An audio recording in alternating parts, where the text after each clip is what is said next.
নমস্কার বন্ধুরা, তোমরা প্রত্যেকে জানো যে আরআরবির এনটিপিসি কিন্তু জোন ওয়াইজ ভ্যাকান্সি প্রকাশিত হয়ে গেছে। তো আজকে তোমাদের আমি ইন ডিটেলসে বলবো যে পোস্ট, ঠিক আছে, প্রত্যেকটা পোস্ট, সেই পোস্টের কতগুলো শূন্যপদ এবং আরআরবি ওয়াইজ বিশেষ করে আমাদের আরআরবি কলকাতা, আরআরবি মালদা এবং আরআরবি শিলিগুড়িতে জন্য কতগুলো শূন্যপদ রয়েছে পোস্ট অনুসারে সেটা তোমাদের বলবো, কারণ তোমরা যখন ফর্ম ফিল আপ করবে তখন কিন্তু তোমরা এটা অবশ্যই একটু ভালো করে দেখে নিতে পারবে। প্রথম যে পোস্টের কথা বলবো সেটা হচ্ছে গুডস ট্রেন ম্যানেজার, যেটা হচ্ছে লেভেল 5 পোস্ট, ঠিক আছে, যেখানে টোটাল ভ্যাকান্সি রয়েছে 3144টি। সব থেকে বেশি শূন্যপদ কিন্তু এই পোস্টে রয়েছে। এজ ক্রাইটেরিয়াটা তোমরা একটু ভালো করে দেখে নাও। ইউআরদের জন্য 18 থেকে 36 বছরের মধ্যে হয়ে থাকলে আবেদন করতে পারবে। ওবিসি ক্যাটাগরি থেকে বিলং করলে 18 থেকে 39 বছরের মধ্যে হয়ে থাকলে আবেদন করতে পারবে। এসসি এসটি ক্যাটাগরি থেকে বিলং করলে 18 থেকে 41 বছরের মধ্যে হয়ে থাকলে আবেদন করতে পারবে। এডুকেশন কোয়ালিফিকেশন বলছে degree from a recognised university, ঠিক আছে। এডুকেশন কোয়ালিফিকেশন দেখো, এর আগেও আমি এনটিপিসি নিয়ে 2-3টি ভিডিও করেছি, আশা করছি সেখানে তোমরা মোটামুটি জানতে পেরেছো। কিন্তু যেটা মোস্ট ইম্পর্টেন্ট সেটা হচ্ছে এটা আরআরবি ওয়াইজ ভ্যাকান্সি ডিটেলস। এই যে টোটাল ভ্যাকান্সি রয়েছে 3144টি, তো আমাদের আরআরবি কলকাতার জন্য টোটাল শূন্যপদ রয়েছে 220টি, আরআরবি মালদাতে শূন্যপদ রয়েছে 120টি এবং আরআরবি শিলিগুড়িতে রয়েছে মাত্র 20টি, ঠিক আছে। এবং goods train manager level 5 post, এটা যে রিক্রুটমেন্ট প্রসেস সব থেকে সোজা। CBT1, CBT2 document verification, medical examination, অর্থাৎ এখানে কোনো কিন্তু টাইপিং স্কিল টেস্ট নেই অথবা কম্পিউটার বেসড অ্যাপটিটিউড টেস্ট কিছুই নেই। CBT1 দেবে, সেখানে কোয়ালিফাই করলে CBT2, তারপরে ডিবি মেডিকেল এক্সামিনেশনের মাধ্যমে নিয়োগ খতম, ঠিক আছে। এই হচ্ছে ফার্স্ট পোস্ট। চলো সেকেন্ড পোস্টের কথা বলবো, সেটা হচ্ছে junior accounts assistant cum typist. এটাও হচ্ছে একটা লেভেল 5 পোস্ট, টোটাল শূন্যপত্র হচ্ছে 1560টি। এজ ক্রাইটেরিয়া একই, সেম, এজ ক্রাইটেরিয়া সেম, ঠিক আছে।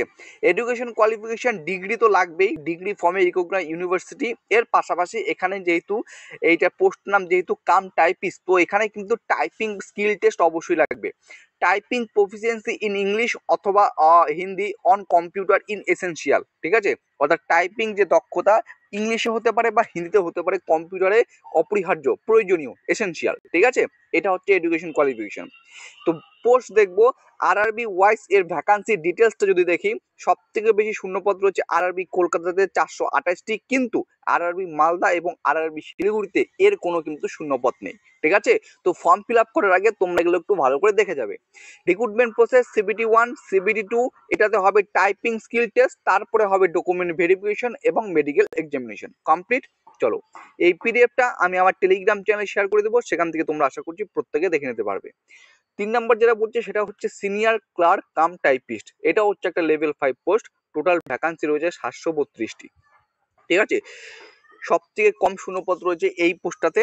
এজ ক্রাইটেরিয়া এর আগের মতো পোস্ট দুটার মতো সেম, এডুকেশন কোয়ালিফিকেশনের same, degree from recognised university, typing proficiency in English অথবা Hindi on computer is essential. RRB wise vacancy যদি এটা আলোচনা করি, আরআরবি কলকাতাতে 143, আরআরবি মালদাতে 12টি এবং আরআরবি শিলিগুড়িতে মাত্র 2টি। রিক্রুটমেন্ট প্রসেস CBT1 হবে, CBT2 হবে, টাইপিং স্কিল টেস্ট হবে, তারপর ডিভি এবং মেডিকেল এক্সামিনেশনের মাধ্যমে তোমাদের টোটাল রিক্রুটমেন্ট প্রসেসটা কমপ্লিট হবে, ঠিক আছে। চলো নেক্সট পোস্টের কথা বলবো, সেটা হচ্ছে লেভেল 6 এর একটা পোস্ট, যার নাম হচ্ছে chief commercial cum ticket supervisor, level 6 post, ঠিক আছে। 1736টি শূন্যপদ রয়েছে। বয়স একই, ইউআরদের জন্য 18 থেকে 36, ওবিসিদের 18 থেকে 39, এসসি এসটি প্রার্থীদের 18 থেকে 41। Education qualification degree from recognised university. RRB wise vacancy যদি বলি, সব থেকে বেশি শূন্যপদ রয়েছে এই পোস্টটাতে। আরআরবি কলকাতাতে রয়েছে 523টা পোস্ট, আরআরবি মালদাতে 36টি এবং আরআরবি শিলিগুড়িতে 12টি। রিক্রুটমেন্ট প্রসেসটা ওই গুডস ট্রেন ম্যানেজারের মতো, CBT1 হবে, CBT2 হবে, ডকুমেন্ট ভেরিফিকেশন এবং মেডিকেল মাধ্যমে নিয়োগ করা হবে। কোনো টাইপিং স্কিল টেস্ট নেই অথবা কম্পিউটার বেসড কোনো অ্যাপটিটিউড টেস্ট নেই, ঠিক আছে।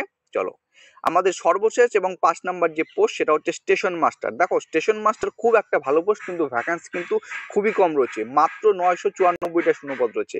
এজ ক্রাইটেরিয়া ইউআরদের, ওবিসিদের, এসসি এসটিদের এর আগে সমস্ত পোস্টের মতো same. Education qualification degree from recognised university.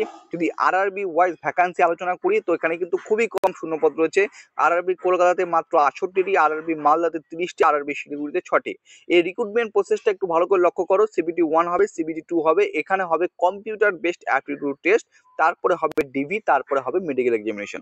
অর্থাৎ আমরা এটা দেখে বুঝতে পারছি যে 5টা পোস্টের কথা এখানে উল্লেখ করেছে, সমস্ত পোস্টের ক্ষেত্রে কিন্তু টাইপিং স্কিল টেস্ট অথবা কম্পিউটার বেসড অ্যাপটিটিউড টেস্ট নেই, ঠিক আছে? তো যখন তোমরা ফর্ম ফিল আপ করবে একটু ভালো করে দেখে শুনে বুঝে ফর্ম ফিল আপ করবে, কোন জোনে কোন ক্যাটাগরিতে সব থেকে বেশি শূন্যপদ রয়েছে, কোথায় শূন্যপদ কম রয়েছে, ঠিক আছে? এগুলো একটু ভালো করে দেখবে। রিক্রুটমেন্ট প্রসেসটা কি, যদি তুমি মনে করো যে আমি কোনো টাইপিং স্কিল টেস্ট দিব না বা কম্পিউটার বেসড অ্যাপটিটিউড যদি না হয়, তো সেক্ষেত্রে তুমি গুডস ট্রেন ম্যানেজারে ফর্ম ফিল আপ করতে পারো, অথবা সেক্ষেত্রে তুমি chief commercial cum ticket supervisor যে পোস্ট রয়েছে এই পোস্টটা এখানে তুমি কিন্তু অ্যাপ্লাই করতে পারো, ঠিক আছে?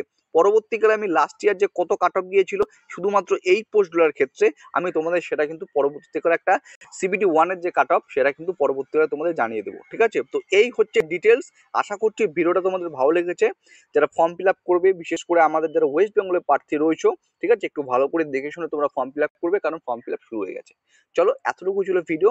ভিডিও যদি ভালো লাগে লাইক করবে, নতুন হয়ে থাকবে চ্যানেলটিকে সাবস্ক্রাইব করে পাশে থাকার চেষ্টা করবে। জয় হিন্দ, জয় ভারত।